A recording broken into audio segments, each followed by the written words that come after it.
Merritton Tunnel, also known as the Blue Ghost Tunnel or the Grand Trunk Railway Tunnel, is an abandoned tunnel located in Thorold, Ontario, Canada, in the Niagara region. This tunnel is believed to be haunted, and for pretty good reason once you hear about some of the things that have happened there. A lot of people have passed away here, and a lot of graves still remain in the canal, so it's understandable why people believe it's haunted and why they capture weird things here. If anywhere is going to be haunted, it would be this place. Construction on the tunnel began in 1875 and was completed in 1876, and then the tunnel was actually opened in 1881. The tunnel is located between locks 18 and 19 of the former 3rd Welland Canal. The tunnel spans a total length of 713 feet from the entrance to the exit. Hundreds of men armed with picks and shovels, and a bunch of horses even were used to excavate the tunnel. This tunnel was used periodically right up until 1915. Henry Eastwood was the last official engineer to pilot a train through the tunnel. Following that, the tunnel was used only occasionally by farmers transporting cattle or as a safe passage from weather. Several fatal accidents occurred at the tunnel during construction and as it was being used as a railway tunnel. In 1875, a 14-year-old boy was apparently crushed by a rock in the tunnel. On January 3rd, 1903, engine number 4 and engine number 975 met in a head-on collision approximately a third of a mile from the western entrance of the tunnel. The trains were estimated to be moving at about 22 miles per hour when they crashed. Both firemen of the trains died as a result of their injuries, Charles Horning and Abraham Desault. A total of 107 men were estimated to be killed during the construction of the tunnel and the canal and its surrounding areas. A paranormal investigator had made his way to the Merritton Tunnel. He was given directions to the Screaming Ghost Tunnel, but he ended up getting lost. He had stumbled on a pathway past an abandoned canal lock. The investigator would return to the Blue Ghost Tunnel many times, taking photos. During one of his visits, he captured a mist form, kind of a smoky, bluish looking thing, at the entrance of the tunnel. This is what gave the Merritton Tunnel the nickname the Blue Ghost Tunnel. The cemetery. As documented at the library in St. Catharines, Ontario, the cemetery was not located beside the tunnel itself, as some may think. It is located in the poundage area by the pump house. Here are some of the facts about the cemetery. For almost a century, Thorold's main cemetery was the one established early in the 1800s near Thorold's first church building, commonly known as the Old German Church. The Old German Church was located at the intersection of the former 10 Mile Creek Road and St. David's Road, in what is today a short wasteland near the south edge of the poundage area below the escarpment and the east of the pump house. In the year 1773, the Old German Church was a log building, and it was built by the Lutherans. They were the first United Empire loyalists that occupied the area. In 1802, one Jacob Ball gave a deed for a piece of the land containing 5 acres to be used forever as a burial ground to the Old German Church. By the early 1830s, the Old German Church was pretty much abandoned and was replaced by a new church building, erected by the opposite side from where the Old German Church had long stood. As Thorold grew in the middle years of the 19th century, it did so above the escarpment, in the southerly and westerly direction, towards where the center of the town is today. As this happened, St. Peter's Church gradually fell into disuse, being replaced by the Church of St. John the Evangelist in and around the mid-1860s. When this happened, the former St. Peter's Church had become nothing more than a funeral chapel. As the town's attention shifted elsewhere, the old cemetery that was adjacent to the St. Peter's Church likewise was more and more ignored. In 1875 and 1876, by the Thorold Post, were some articles about the old cemetery. One of them read Old German Cemetery. This article was printed in the year 1875 by the Thorold Post, describing the poor conditions of the burial grounds by where the Old German Church once stood. They wrote asking why the town's churchyard was in such bad condition and unattended to. They were talking about the Old German Church Cemetery, describing that near the old stone church, St. Peter's Church, had its gate open, the fences broken in many places, and cattle of various kinds roaming at all amidst the graves. Shortly after the articles were written, it was proposed to the town's council in 1876 that Thorold find space for a new cemetery. The town council recorded the minutes of this proposal and did nothing about this immediately. But the seed was planted. A decade later, Lakeview Cemetery was opened on top of the escarpment and a safe distance east of the new Third Canal.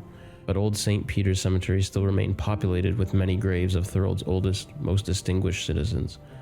This is a photo of the old cemetery.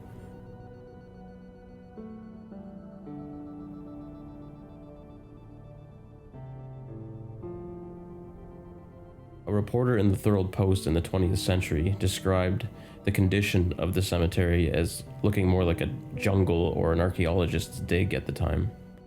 The reporter had printed in his own words that it was like walking through a jungle with overgrown bush and neglected grave markers everywhere. By the early 1920s came the final blow to the cemetery when it was decided upon to build a new canal that would be later called the Fourth Welland Canal. This would require that the area occupied by the old cemetery and once the site of the St. Peter's Church would be covered by a canal poundage area. A call went out for any persons having relatives in the old cemetery to arrange to have the remains moved to the new Lakeview Cemetery. Those that made claims to have their loved ones moved got underway by July 1923. This would make the cemetery 150 years old at this time. Total graves that were in this cemetery was numbered at 913 graves, the oldest one being that of a Hannah Lambton, buried in 1793. Many of these graves were that of the United Loyalists and their entire families. The government at the time that was to perform the removal of the graves stated, graves that were not claimed or those without markers would remain in the graveyard. So by the time all was said and done,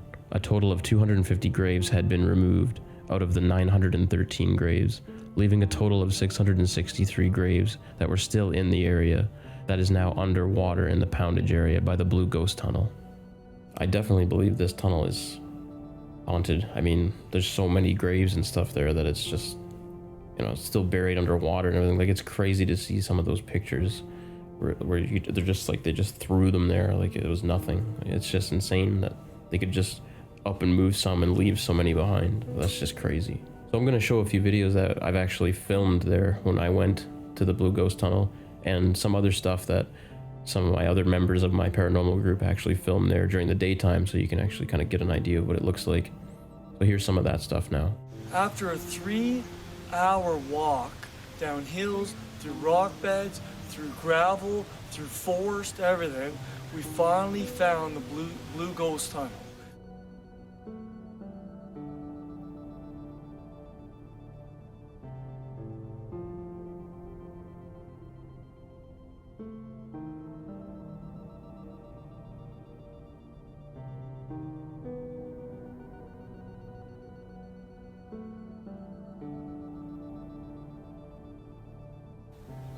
Okay, my brother and I, we've just arrived at the Blue Ghost Tunnel, but we're gonna go in here. We're gonna check everything out and see if the hype's all about. And it's a nice sunny day. It's about 9:30 in the morning.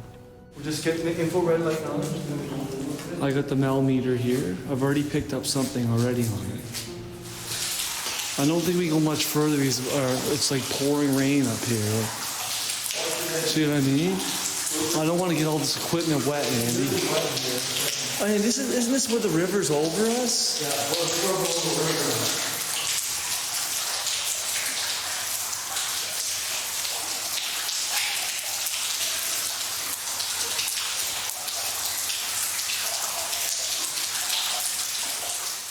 The tunnel definitely has a very strange vibe when you're inside it as well, due to the flowing water that leaks through from the above canal. It creates a very strange sound. It's just like a constant dripping sound and water running, which is very eerie after a while, and it definitely gives off a sound like there's voices all around you all the time. And maybe there is with all the spirits that could be there from the so many graves in the surrounding area and the people that passed away just building the tunnel. No, can't see it. You can hear it. It's huge. It's probably like a 30, yeah. It's crazy. It's crazy. Really cool. Don't want to fall down there. So we're what, 20 minutes probably into the trail? 20 minutes, we gotta cross the train bridge, which has like openings in the studs on the ground. So we gotta make sure not to fall through. We're walking through these. Definitely don't want to end up in the water. Across the tracks. Oh, right. Yeah, I don't like heights either. I really.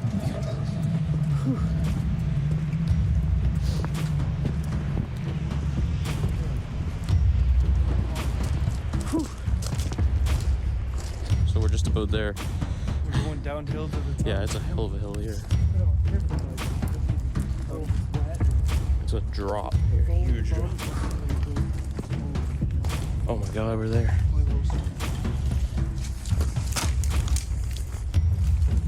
definitely a lot of water. Yeah, crawl through the hole. No, Oh, yeah, this is different than your video. This is the other side, isn't it? this is the west. Oh, There's our tunnel. Look at 700 feet of this. Holy crap. this is crazy. Oh my god. Dude, that's 700 feet. crazy. You can't even see this enough. Okay, we just arrived in the blue ghost tunnel.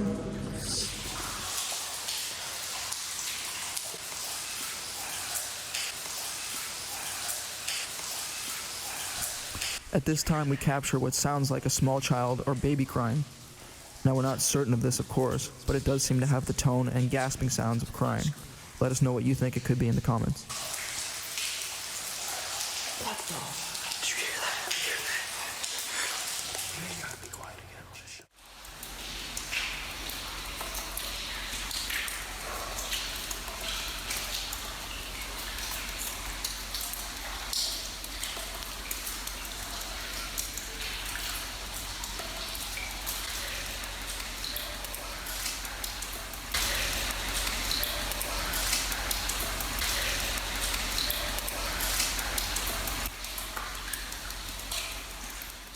I remember my friend Andy actually captured an EVP inside the tunnel that sounds just like a little kid's voice, like right in front of his camera.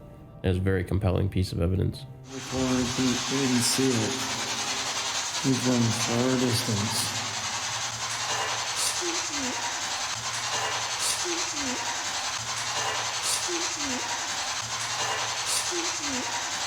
Just shy of a kilometer here. Super dark in here, man. Pitch black. Andy's somewhere way up ahead of us. That guy's brave because I can't see any lights on or anything. Spirit box is coming out shortly. It is creepy in here. Millimeters flashing. Look at that. It's flashing. I'm stuck. It said stuck. I see it. It said stuck. It said stuck. This response we receive on the Spirit Box device is very interesting because it correlates with what just happened in the real world. Aaron was just saying how he's starting to get stuck in the soft ground, just as the Spirit Box says what sounds like get stuck. Did you hear that? Let's all stop and just hold still for a sec. That's crazy.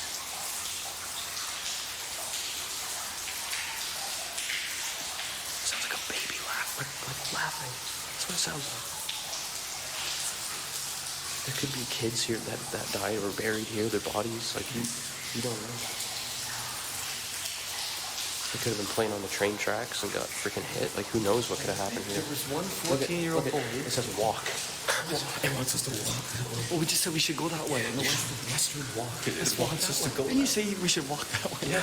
We should go and take it to There was a 14-year-old boy that was helping out build this tunnel, and he one rock went on top of him and smushed him. He died. A 14-year-old boy died building this tunnel. So if you've made it to this point, thanks so much for watching. And if you enjoyed the video, please feel free to subscribe and like. Thanks again, and enjoy your day or night, or whenever you watch this,